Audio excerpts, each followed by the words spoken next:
শোনো, শোনোই না। তোমার কপালে একটি টিপ পরাবো। তোমাকে দেখতে গিয়েছিলাম, সেই প্রথম তুমি। তোমাকে কি যে মানাচ্ছিল, শাড়িতে, ব্লাউজে, চুলে, আর কপালের একটি টিপে। একটি টিপ যখন কথা বলতে লাগলো, তোমাকে ভালো লেগেছে যুবক। যুবক, তোমার নাকের ডগার বিন্দু ঘাম ছুঁয়ে দিতে ভীষণ ইচ্ছে করছে। তোমার দৃষ্টির গভীরে কাব্যগুলো, গল্পগুলো, স্বপ্নগুলো আর চিত্রকল্পগুলো আমাকে অতটা করে আঁকছো যুবক। তোমার রং তুলিতে আদর বুলাতে ইচ্ছে করছে বারবার। আমি কখন তোমার কপালের টিপটি হয়ে গেলাম বুঝতেই পারিনি।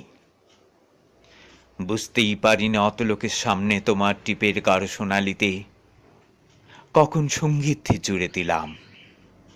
সখী চলো না জলসা ঘরে এবার যাই। কি দেখছো অমন করে? আমাদের বয়স কতটা বেড়েছে প্রিয়তমা? তোমার কপালের সেই টিপটির চেয়ে এক তিলও বেশি নয় নিশ্চয়ই।